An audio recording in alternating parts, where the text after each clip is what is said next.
Hello and welcome. This will be the sixth series for daily practice problem. So last time ये question रह गया था जिसको कि मैंने आपको आंसर बोला था कमेंट में करने के लिए। कुछ लोगों ने किया, तो इजी क्वेश्चन है, पाइथागोरस बेस्ड है। इसका करेक्ट आंसर 25 है। तो दो लोगों ने किया था इसका आंसर, तो आप दोनों का आंसर करेक्ट है। नेक्स्ट क्वेश्चन की ओर मूव करते हैं, देखते हैं हम लोग आज कितना क्वेश्चन अटेम्प्ट करते हैं। नेक्स्ट क्वेश्चन ही ईजी है। आज का पहला क्वेश्चन हम लोग करते हैं। A person walks 12 kilometre north, तो 12 किलोमीटर नॉर्थ इधर हो गया। फिर 15 kilometre due east, 15 kilometre east. After that 19 kilometre due west, तो फिर से 19 किलोमीटर, डैट मीन्स कि 15 किलोमीटर एंड प्लस 4 किलोमीटर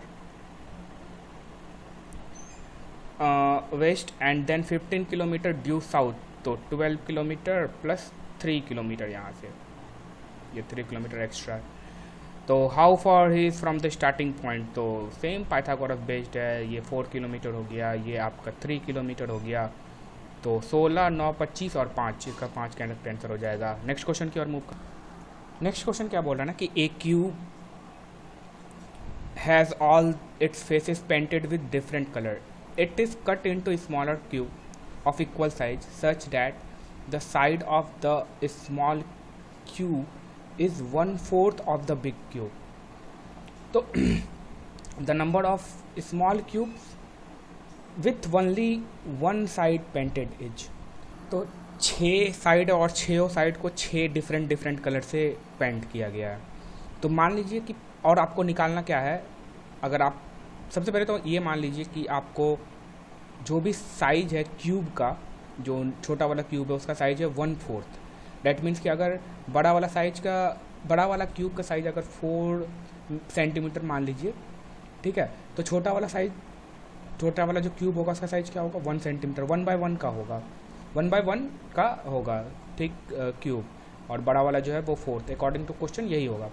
तो अब मान लीजिए कि जैसे कि अब हम एक साइड लेते हैं, एक ही साइड लीजिए आप क्यूब का, एक सरफेस ले लीजिए, साइड नहीं, एक सरफेस मान लेते हैं, ले लिए हम क्यूब का, ये ले लीजिए सरफेस। एक ही सरफेस में हम पहले देखते हैं। जब आप एक सरफेस पे देखेंगे तो सबसे पहले क्या होगा कि सिर्फ एक हमको रंग निकालना। और एक चीज़ ध्यान रखिएगा कि जो क्यूब का जो साइड वाला कॉर्नर जब आप निकालिएगा तो उसमें दोनों कलर होगा। कैसे? क्योंकि वो जो ये वाला पार्ट होगा, ये साइड वाला पार्ट, इसमें दोनों कलर होगा, ये वाला पार्ट हर एक कॉर्नर पे, क्योंकि वो दूसरा भी सरफेस को टच कर रहा होगा और दूसरे, मतलब, तो ये बात समझ में आना चाहिए आपको। तो ये वाला जो पार्ट होगा इसमें 2 कॉर्नर होगा।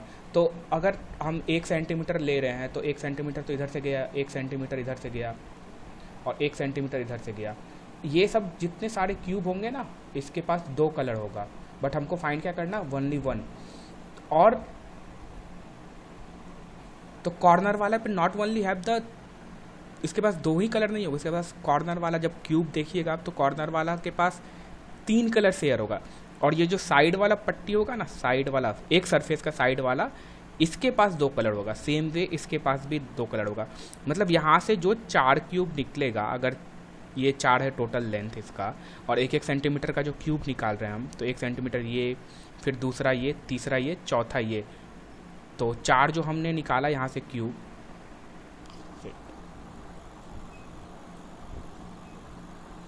तो ये इसके पास तो 3 कलर होगा, ठीक, इस क्यूब के पास। और ये जो दूसरा क्यूब है इसके पास 2 कलर, इसके पास 2 कलर, इसके पास 3 colour. But you will have to find small cubes that have only 1 colour. तो सेम वे इसके पास 3 कलर होगा, इसके पास भी 3 कलर होगा, और इसके पास 2 कलर होगा। और कितना हो गया, 1 2 3 4 5 कर दिया हम, तो 4, इसके पास भी 2 कलर होगा। तो ओवरऑल पॉइंट यही है ना कि आपको ये वाला पार्ट नहीं लेना है। सेम वे आपको इधर से भी ये वाला पार्ट नहीं लेना है। 4 क्यूब यहाँ से भी बनेगा, ये वाला पार्ट नहीं लेना है। सेम वे कॉर्नर वाला जितना पार्ट है नहीं लेना है। ओवरऑल पॉइंट यही है, क्योंकि कॉर्नर वाला प्लस जो बाउंड्री पे है वो वाला पार्ट, तो और आपका सब रिक्वायरमेंट कितना हो जाएगा, आपका बस जो सिंगल कलर के साथ जो क्यूब होगा, जो छोटा पीस बनेगा, वो बस इतना पार्ट ही बनेगा। तो इसका एरिया निकाल लीजिए। इसका एरिया आपका कितना हो जाएगा? सबसे पहले तो ये 4 है तो इधर से 1 जाएगा, माइनस इधर से 1 जाएगा, तो ये 2 होगा, ये वाला पार्ट 2 होगा, ये वाला भी पार्ट 2 होगा, ये वाला भी पार्ट 2 होगा, तो ये वाला भी पार्ट 2 होगा। इसका एरिया कितना आ जाएगा ये येलो वाला रीजन का? 2/2 का। तो ये टोटल 4 एरिया आ गया। 4 एरिया आ गया। अब इसमें आपको 1/1 का बनाना है तो कितना क्यूब बनेगा? 1/1 का क्यूब बनाना है तो वो 4 ही क्यूब बनेगा। ठीक, अब इसी तरह से आपका 6 साइड है टोटल क्यूब में, तो गुना 6, तो आपके पास 24 ऐसा क्यूब होगा जिसके पास ओनली 1 कलर होगा, छोटा वाला। तो इसका करेक्ट आंसर क्या होगा? 24 होगा। देखिए, जस्ट टू एक्सप्लेन क्या था, हम क्या बोल रहे थे कि ये जो कॉर्नर वाला पार्ट होगा, ये कॉर्नर वाला पार्ट दिख रहा है, ये वाला पार्ट कॉर्नर वाला, सिर्फ कॉर्नर वाला देखिए, इसके पास कितना कलर है? एक येलो है, एक इधर रेड है और एक इधर कुछ ब्लू कलर है। ठीक है, तो जितना भी कॉर्नर वाला पार्ट होगा, आप देखिए ये कॉर्नर को देखिए, ये वाला कॉर्नर के पास भी 3 कलर है ना, रेड, येलो, ब्लू। ठीक, कोई भी कॉर्नर वाला पार्ट देखिए आपके पास, इसके पास हर एक के पास 3 कलर होगा। ठीक है, 3 कलर है। और जो सरफेस वाला, जो साइड वाला पार्ट है कॉर्नर को छोड़ करके, तो साइड ये वाला हो गया, साइड वाला के पास देखिए 2 कलर है, येलो और रेड। सेम कोई भी साइड में आप देख लीजिए, कोई भी साइड को देख लीजिए आप। ठीक है, तो ये चीज़ ध्यान रखना पड़ेगा इस टाइप के प्रॉब्लम में कि जो साइड वाला रहता है उसके पास 3 कलर रहता है अगर डिफरेंट पेंटेड है तो, और जो कॉर्नर वाला रहेगा 3 कलर, और जो साइड में रहेगा कॉर्नर को छोड़ करके उसके पास 2 कलर रहेगा, और बाकी जो बीच में बच जाएगा उसके पास सिंगल कलर होगा। तो ठीक है, तो नेक्स्ट क्वेश्चन क्या बोल रहा है कि क्वेश्चन नंबर 3 होगा ये या 4th होगा, पता नहीं, जो भी ये क्वेश्चन नंबर हो, नंबर पे ध्यान नहीं देना है। क्वेश्चन नंबर क्या है? Ram and Shyam work on job together for 4 days and complete 60% of work. तो राम और श्याम वर्क करता है फॉर 4 days और ये कितना कंप्लीट करता है? 60%। 60% मतलब कितना हो गया? 20% मतलब हो गया 1/5, 60% मतलब हो गया 3/5, यही ना। तो 3/5 जो है वर्क कंप्लीट करता है। Ram takes the leave, then Shyam work for 8 more days to complete the job. How long would Ram take to complete the entire job alone? Remaining work कितना हो जाएगा आपका? इसमें रिमेनिंग वर्क जो बचेगा तो 1 - 3/5, तो यही वर्क जो है कौन कर रहा है? श्याम कर रहा है, यानी कि 2/5 वर्क पार्ट जो है वर्क का वो श्याम कर रहा है। तो श्याम कितना दिन में कर रहा है? 8 दिन में। कितना पार्ट ऑफ वर्क? तो 2/5 पार्ट ऑफ वर्क। तो श्याम का, तो श्याम जो है यहाँ से निकालिएगा, तो श्याम जो है पूरा कंप्लीट वर्क करने में कितना टाइम लगाएगा? 20 days। ठीक, 20 days श्याम लगाएगा, तो यहाँ से राम का निकाल दीजिए। राम का कितना हो जाएगा? 1/r, और ये हो जाएगा 4/20, डैट मीन्स कि 1/5, और ये 3/5 माइनस 1/5 यानी कि 2/5। तो ये 4 × 2/5, तो ये कितना हो जाएगा? 2, और तो राम का कितना होगा? 10 days में करेगा, तो इसका करेक्ट आंसर क्या होगा? 10 days। नेक्स्ट क्वेश्चन की ओर मूव करते हैं हम लोग। नेक्स्ट क्वेश्चन क्या बोल रहा है कि R and S are different integer, both divides 5, then which of the following is not necessarily true? Question number 4 है, R and S are different integers, both divisible by 5, both जो है divisible by 5 हो सकता है, then 5, 10, 15 इस तरह से हो सकता है। Then which of the following is not necessarily true? R - S divisible by 5 true हो सकता है, ऑब्वियसली ट्रू होगा। R + S divisible by 10, R+ is not only divisible by 10 but also divisible by 5, क्योंकि 10 + 5 करेंगे तो 15 होगा, जो कि डिविजिबल बाय 5 होगा। R × S is divisible bye 25, true. R² + S² is divisible by 5, हाँ होगा। तो इसका करेक्ट आंसर जो होगा ना, नॉट नेसेसरली ट्रू, तो ये होगा R + S is divisible by 10। Next question की ओर मूव करते हैं। Question number 5, how many numbers there are between 100 and 300 which is either begin with और एंड विथ 10? तो 100 और 300 के बीच कितना ऐसा नंबर है जो कि 2 से शुरू होता है या 2 से एंड होता है? तो दोनों काउंट करना है आपको। तो सबसे पहले हम लोग क्या कर लेते हैं ना, 100 से लेकर के 200 के बीच देखते हैं। तो 100 से लेकर 200 के बीच में कौन कौन सा होगा, इस तरह से स्टार्ट करते हैं।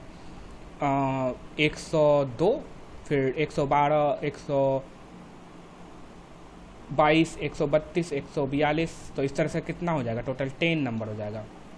102 से लेकर के कितना तक होगा, ये जाएगा आपका 192 तक जाएगा। फिर 200 से स्टार्ट करते हैं, तो 200 भी तो 2 से बिगिन है, तो 200 से लेकर के आपका 201, 203, तो इसमें जितना नंबर होगा कहाँ तक, अप टू 299। तो 200 से लेकर के अगर आप 299 तक जाइएगा तो टोटल नंबर कितना होगा, 100 होगा।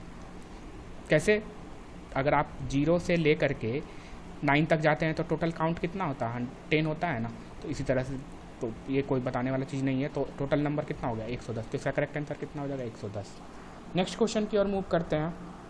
नेक्स्ट क्वेश्चन कितना नंबर, क्वेश्चन नंबर 6। क्वेश्चन नंबर 6 में क्या बोल रहा है, 4 digit number are to be formed using 1 2 3 4। तो 4 डिजिट का नंबर बनाना है यूजिंग दिस डिजिट, ये अंक का यूज करके। And none of 4 digits are repeated in any manner. तो रिपीट नहीं करना चाहिए, none of 4 digit, none of the 4 digits are repeated in any manner. Further 2 and 3 are not to immediately follow each other. Okay, 2 and 3 are not immediately follow each other. 2 और 3 जो है वो एक दूसरे को इमीडिएटली फॉलो नहीं करते हैं, मतलब कि पहले क्या बोला, 2 and 3 are not to be immediately follow each other. तो अगर 4 डिजिट का नंबर 1 2 3 4, तो 2 और 3 जो है वो इमीडिएटली फॉलो नहीं करनी चाहिए इच अदर। तो ऑब्वियसली ये 2 और 3 के बीच there would be some number, तो 2 3 यहाँ पे प्लेस कर सकता है, 2 और 3 यहाँ पे हो सकता है, और कहाँ हो सकता है, और इसके अपोजिट हो सकता है, या नहीं तो 3 यहाँ पे हो सकता है, 2 यहाँ पे हो सकता है, या नहीं तो 3 यहाँ पे हो सकता है, 2 यहाँ पे हो सकता है। इस तरह का कुछ कॉम्बिनेशन बनेगा।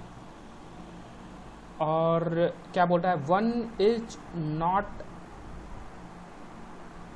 Is not be immediately followed by 3। 1 जो है वो इमीडिएटली फॉलोड बाय 3 नहीं है। तो ठीक है, इसको देखते हैं हम। नेक्स्ट क्या बोल रहा है, 4 is not to appear at the last place. तो 4 कहीं पे नहीं हो सकता है, इस केस में 4 यहाँ पे भी नहीं हो सकता है, और यहाँ पे तो 3 1 2 3 4 यहाँ 3 है, तो 4 यहाँ पे नहीं होगा, तो यहाँ पे होगा, इस केस में यहाँ पे होगा 4, और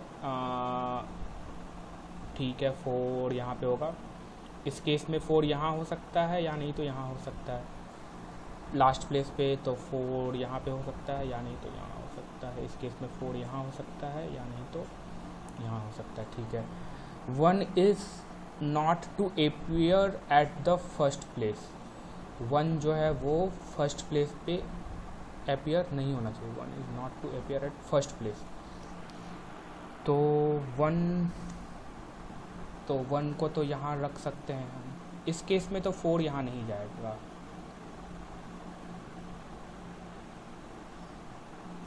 और यहाँ से मुझे 2 नंबर मिलेगा। तो 1 को यानी तो यहाँ रख सकते हैं, यानी तो 4 को यहाँ रख सकते हैं, 1 को यहाँ रख सकते हैं, 4 को यहाँ रख सकते हैं, यानी तो 1 को यहाँ रख सकते हैं। तो यहाँ से मुझे कितना कॉम्बिनेशन, 2, अगर 4 को यहाँ रखते हैं तो 1 यहाँ रहेगा। यहाँ से देखिए कितना नंबर मिलेगा, 4 2 1 3 ये हो सकता है, या नहीं तो 1 2 4 3 ये हो सकता है। और कोई कॉम्बिनेशन बनेगा नहीं। ठीक, उसके बाद से फिर 1 is not to appear at the first place. तो इस केस में क्या है, 4 जो है वो लास्ट में नहीं रह सकता है, 4 इज़ नॉट टू अपीयर, तो यहाँ पे 1 रहेगा। तो इस केस में मुझे लगता है एक ही नंबर बनेगा, अगर सारी चीज़ को फॉलो किया जाए तो। हाँ, इस केस में क्या है, इस केस में अगेन 2 बनेगा। ठीक है, या नहीं तो आपको 4 3 1 2, और या नहीं तो 1 3 4 2, ये हो गया। टोटल नंबर कितना हो गया, एक तो ये हो गया 1 2 3 4 और ये एक 5 और 1 जो है वो लास्ट प्लेस पे, 1 is not to appear on the first place, 4 to not appear, 4 को हम लास्ट प्लेस पे कर नहीं सकते हैं। और 2 3 का मैंने जितना कॉम्बिनेशन था सारा ले ही लिया था प्लेस करके। ओके सो 2 ओके एंड ये 1 इज़ नॉट, फर्स्ट स्टेटमेंट का मतलब क्या हुआ, सेकेंड स्टेटमेंट का 1 is not to be immediately followed by 3, तो इसका मतलब क्या हुआ ना कि 1 should not appear before the number 3, मतलब कि 1 जो है वो अपियर नहीं होना चाहिए बिफोर द नंबर 3, तो यानी ये कॉम्बिनेशन मेरा वैलिड कॉम्बिनेशन है। तो टोटल कितना हो गया, 1 2 3 4 5 6, तो इसका करेक्ट आंसर क्या होगा, 6 होगा। ठीक है, अगर इसमें आपको डाउट होगा तो you can comment it and जो भी डाउट लगे आप, तो इसमें 6 करेक्ट आंसर होगा इसका। नेक्स्ट क्वेश्चन की ओर मूव करते हैं। सो नेक्स्ट क्वेश्चन है क्वेश्चन नंबर 7। क्वेश्चन नंबर 7 क्या बोल रहा है कि a cylindrical overhead tank of radius 2 centimeter height 7 meter, radius 2 meter, height 7 centimeter is to be filled from underground tank of size this. Okay, so filled to be with underground tank of size this. How much portion of the underground tank is still filled water after filling the overhead tank completely? तो कुछ नहीं करना, इसमें क्या करना, सबसे पहले आप तो जो आपका सिलेंड्रिकल ओवरहेड टैंक है उसका आप पहले वॉल्यूम निकाल लीजिए। तो टैंक सिलेंड्रिकल है तो सिलेंडर का वॉल्यूम क्या होता है, पाई आर स्क्वायर एच। फिर क्या बोल रहा है, is to be filled from underground tank of size, तो ये क्या है, क्यूबाइड है, तो इसका भी वॉल्यूम आप निकाल दीजिए। इसका वॉल्यूम कितना होगा, 5 × 5 × 4 × 6, 5.5 × 4 × 6 इतना होगा। तो अब जो है अगर इसमें से हम माइनस कर देंगे तो ये आपका निकल जाएगा कितना, आपका स्टिल जो है बाकी है जिसमें कि हम पानी भर सकते हैं। तो कितना पोर्शन निकालना है टोटल, तो डिवाइडेड बाय आप जो है टोटल जितना खाली जगह है वो कर दीजिए। तो पाई आर स्क्वायर एच, तो ये कितना आ जाएगा, जब आप कैलकुलेशन करिएगा इसको जब मल्टीप्लाई करिएगा तो क्या होगा, 24 × 5.5, तो आपका कितना हो जाएगा, मल्टीप्लाई करके देख लीजिएगा, ये जो आएगा ये कैलकुलेशन आएगा 132, और ये पाई है यानी 22 डिवाइडेड बाई 7 × आर स्क्वायर कितना हो गया आपका 2 × 2 × हाइट कितना है 7, तो ये हो जाएगा आपका 88। ओके, सो यहाँ मैंने उल्टा लिख दिया, तो वो कितना हो जाएगा 132 - 88 डिवाइडेड बाई आपका 132, तो ये कितना हो जाएगा, 132 में से आप 88 जो है वो माइनस कर दीजिए, 44 डिवाइडेड बाई 132, और ये फिर 3 बार में चले जाएगा, तो 1/3 जो है उसका करेक्ट आंसर होगा 1/3। ठीक है, तो आप इसको ट्राई करिए। नेक्स्ट क्वेश्चन की ओर मूव करते हैं। सो क्वेश्चन नंबर 8 क्या बोल रहा है कि in a class of 60 student where the number of girls is twice the boy, number of girls is twice the boy,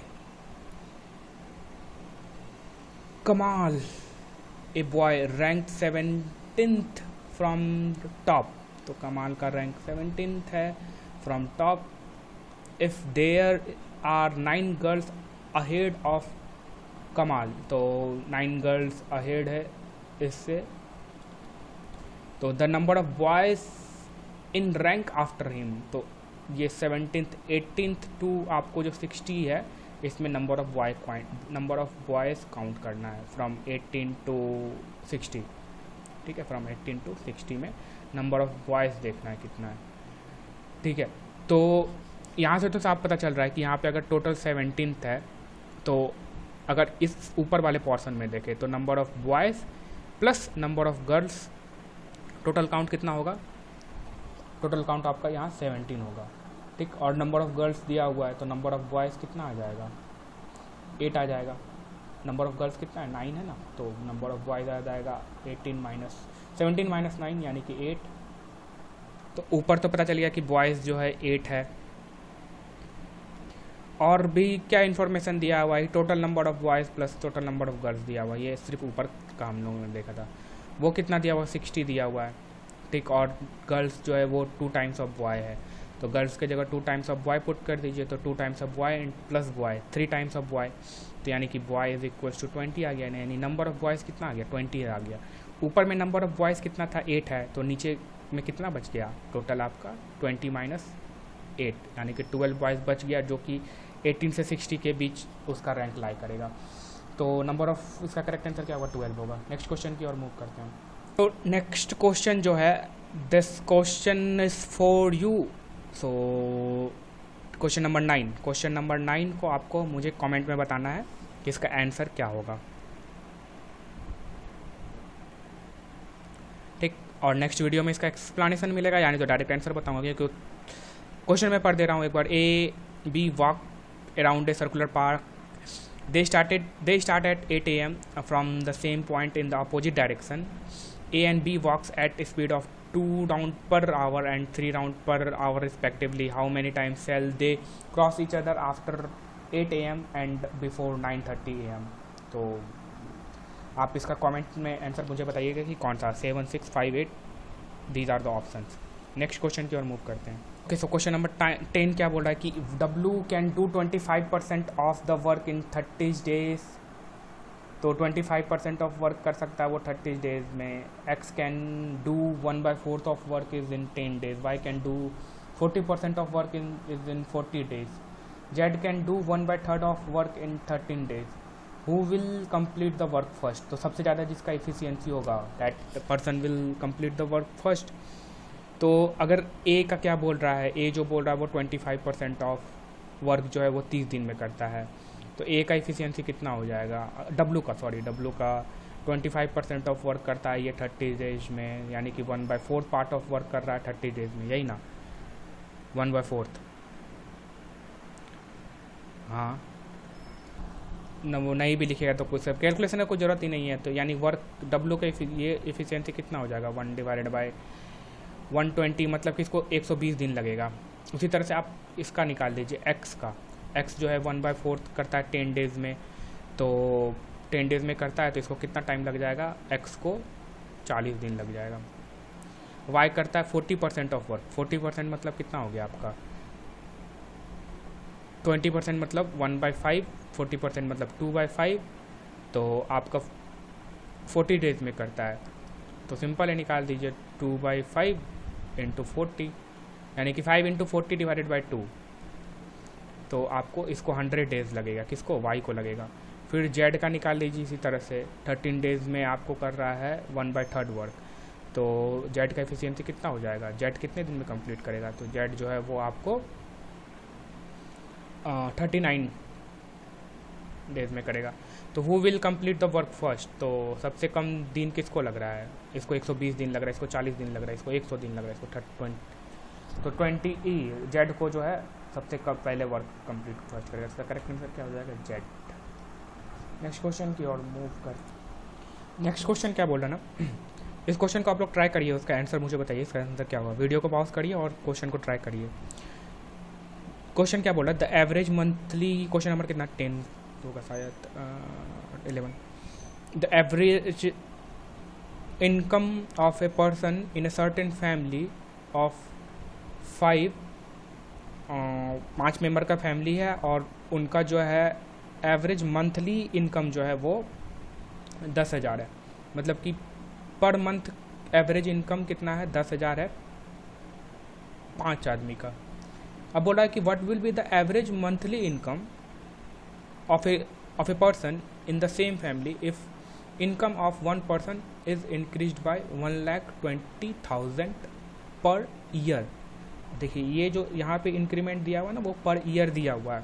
तो सबसे पहले आप देख लीजिए जिसका भी इनकम बढ़ रहा है 1,20,000 से पर ईयर, यानी कि एक महीने में कितना, क्योंकि यहाँ पूछा कितना है एवरेज मंथली इनकम पूछ रहा है। तो सबसे पहले तो आप इसको ब्रेक डाउन करिए पर मंथ में, तो 1,20,000 डिवाइडेड बाई पर मंथ निकालना है, तो आप इसको 12 से डिवाइड करना होगा, तो ये कितना आ जाएगा आपका 10,000। तो 10,000 जो है वो आदमी का बढ़ गया। तो एवरेज इनकम पूछा है, तो देखिए पहले एवरेज इनकम कितना था 10,000 था, अब जो है ओवरऑल 10,000 और ऐड हो रहा है, तो ये 10,000 जब इस एवरेज में ऐड होगा तो वो पाँचों में डिवाइड होगा, तभी ना आप बोल सकिएगा कि एवरेज इनकम। तो पाँचों में डिवाइड होगा तो 10,000 डिवाइडेड बाय 5, यानी कि हर एक का इनकम जो है वो 2,000 से बढ़ेगा। हर एक का इनकम 2,000 से बढ़ेगा, डैट मीन्स कि इनकम अगर एवरेज इनकम 10,000 था तो हर एक का 2-2 से बढ़ जाएगा। टोटल आपके पास 10 बढ़ रहा है ना ओवरऑल मंथली में, तो इसका करेक्ट आंसर कितना हो जाएगा 12,000। तो 12,000 तो be the correct answer for this question. Next question की ओर मूव करते हैं। नेक्स्ट क्वेश्चन नंबर 12 देखते हैं। In a race a competitor has to collect 6 apple which are kept in a straight line on the track and the bucket is placed at the beginning of the track, which is a starting point. The condition is that competitor can pick only one apple at a time. The run back with the अच्छा ठीक है, run back with it and drop it into the bucket. If he has to drop all the apple in the bucket, how much total distance he will cover? If the bucket is 5 meter from the first place, तो पहला bucket जो पहले ये bucket है, पहला Apple जो है वो आपका 5 मीटर पे है from the first, then all the apples are placed in the 3। पहला एप्पल यहाँ पे, दूसरा 3 मीटर पे है, ठीक है। तो तीसरा कितना है, टोटल 6 एप्पल कलेक्ट करना है। तो तीसरा एप्पल कितने दूर पे होगा, यहाँ से फिर 3 मीटर, फिर यहाँ से 3, फिर यहाँ से 3, 1 2 3 4 5 6 एप्पल हो गया, ठीक। अब सबसे पहले तो इसको और 5 मीटर यहाँ से दिया हुआ, तो अगर इसको पहला एप्पल पिक करना है तो 5 + 5 10 दौड़ना पड़ेगा। दूसरा एप्पल पिक करना है तो 8 + 8 16 दूसरा हो गया। तीसरा एप्पल पिक करना है तो 22, जो कि 5 3 8 11 दूना 22, यहाँ 16 होगा प्लस 22। तीसरा एप्पल पिक हो गया। चौथा एप्पल पिक करना है तो 9 और 5 कितना 14, यानी 14 दूना 28। चौथा पिक हो गया। पांचवा पिक करना है तो 12 और 5 17, यानी कि 34। पांचवा पिक हो गया। छठा पिक करना है तो 15 और 5 20, 20 दूना 40, यानी टोटल को सम कर दीजिए, जो सम आएगा वही आपका करेक्ट आंसर होगा। तो 1 2 3 4 5 6 एप्पल पिक हो गया, जिसका सम जो है आपको कितना आ जाएगा करके देखिए। इसका सम आपको 8 4 12 और 12 8 20, 2 1 2 4 2 6 6 3 9 9 और 4 13 14 15, यानी 150 इसका करेक्ट आंसर होगा। नेक्स्ट क्वेश्चन की ओर मूव करते हैं। Next is question number 13। Question number 13 क्या बोल रहा है, a round archery target of diameter 1 metre, target of diameter 1 metre is marked with 4 scoring region. Round archery है, ध्यान रखना है, 4 स्कोरिंग रीजन है from the centre outward as red blue yellow and white. 4 region है। तो पहला reason ये हो गया विद द रेड, दूसरा रीज़न समहाउ, तीसरा इस तरह से है, फिर कितना 1 रीजन 2 रीजन, तीसरा 4 रीजन इसी तरह से। तो the radius of red band is 0.2 meter. अच्छा, ये जो रेडियस है वो कितना दिया हुआ है, डायमीटर 1 मीटर है तो ये 0.5 है टोटल रेडियस, और ये जो रेडियस है आपका रेड वाला का, सिर्फ ये वाला पार्ट का, इसका रेडियस कितना दिया हुआ है 0.2 metre. The width of all the remaining bands are equal. Okay, so ठीक है। If archery throws arrow towards the target, what is the probability that arrow fall in that red region of an archery target. तो ठीक है, आपके पास total space, total sample space कितना हो जाएगा, तो टोटल सैंपल स्पेस क्या हो जाएगा, area of this round archery. तो ये एरिया पूरा इसका निकल जाएगा, तो इसका एरिया पूरा कितना हो जाएगा, और आपके पास फिर किस एरिया में आपको जो आपका इवेंट है वो किस में इसका इस ये आपका सैम्पल स्पेस, ये कंप्लीट सैम्पल स्पेस है और इसमें आपका ये इवेंट है, इसके होने का क्या प्रोबेबिलिटी है। तो इसका area divided by total sample space, total sample मतलब कि टोटल एरिया, तो टोटल एरिया कितना पाई आर स्क्वायर, तो आर पाई वगैरह सब छोड़िए, आर स्क्वायर करिए, तो यहाँ पे ये हो जाएगा 0.2 इंटू 0.2 और ये हो जाएगा 0.5 इंटू 0.5। तो इसका करेक्ट आंसर क्या हो जाएगा 4 divided by 25, 4 divided by 25, that means कि इसका तो ये हो जाएगा 0.16 इसका करेक्ट आंसर होगा। ठीक, यहाँ पे एक चीज़ हम डिस्कस करेंगे जो कि इस क्वेश्चन से अलग है थोड़ा। मान लीजिए कि ये अगर कंटिन्यूअस, इसमें क्या किया ना कि आपको सबसे पहले तो एक चीज़ आपको ध्यान रखना चाहिए ना, प्रोबेबिलिटी जो हम लोग काउंट करते हैं वो आपको रीजन्स में रहना चाहिए, सबसेट रहना चाहिए। ठीक, अच्छा छोड़िए इसको हटाने दीजिए। एक क्वेश्चन ये है मेरा, यानी तो रहने दीजिए, कोई ज़रूरी नहीं है इसका करने का। नेक्स्ट क्वेश्चन की ओर हम लोग मूव करते हैं। क्वेश्चन नंबर 14 क्या बोला, a person allows 10% discount for each payment from the mark price of a toy and still makes 10% gain, what is the cost price of the toy which is marked ₹770। तो अगर 770 पे अगर आपको 10% का discount दे रहा है, दैट मीन्स कि वो, but still that discount giving him 10% gain. तो अगर इस पर 10% का ये डिस्काउंट दे रहा है इस मार्क प्राइस पे, ये मार्क प्राइस है, इस पर अगर 10% का डिस्काउंट दे रहा है तो 9/10 इस प्राइस पे वो सेल कर रहा होगा।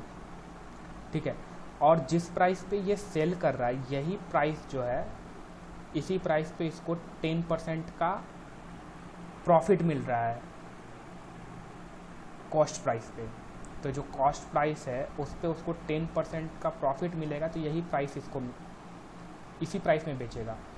तो अगर कॉस्ट प्राइस CP है तो अगर इस पर 10% इसको प्रॉफिट कमाना है, डैट मीन्स कि इसको ये प्राइस मिलेगा। तो अब निकाल दीजिए यहाँ से CP कितना हो जाएगा, 10 तो ऐसे गया, और ये 11 7 बार में 70 बार में और 7 9 63 यानी 630। तो कॉस्ट प्राइस पूछा है ना, cost price of the toy, तो cost price 630 could be the correct answer. So that is all from this lecture. अभी देख लेते हैं लास्ट कमेंट हम लोग। अब क्या करेंगे ना, एक चीज़ इंटरेस्टिंग थोड़ा बनाते हैं, जो भी कमेंट करेगा उसका लास्ट वीडियो में हम देखेंगे कि उनका करेक्ट आंसर या नहीं है। तो चलिए देखते हैं लास्ट वीडियो में कितने लोगों ने जो है आंसर कमेंट किया। और तो लास्ट में आपका क्वेश्चन जो दिए थे तो उसमें 2 लोगों ने कमेंट किया और दोनों लोगों का आंसर जो है, एक ने कमेंट किया है answer is 15। Okay, so and it should be 25 please. Okay, so this one is not the correct one, I think ये पार्ट 2 का है। अच्छा नहीं ये नहीं। ओके, सो जो पार्ट 4 में मैंने क्वेश्चन पूछा था, नहीं पार्ट 5 में, ये पार्ट 5 का है। ठीक है, तो पार्ट 5 में मैंने जो क्वेश्चन पूछा था जिसको कि मैंने आज एक्सप्लेन किया या आपको आंसर बताया, तो उसमें जो है ये कौन है, शिखा चौहान, उन्होंने आंसर किया है, तो इनका आंसर करेक्ट है। और जो ठीक है, तो आप जो है इस सीरीज में यानी पार्ट 6 में मैंने जो क्वेश्चन पुट किया है, होप सो आप उसका आंसर जो है कमेंट करें। ठीक है, चलिए मिलते हैं हम लोग नेक्स्ट लेक्चर में, तब तक के लिए good bye and thank you.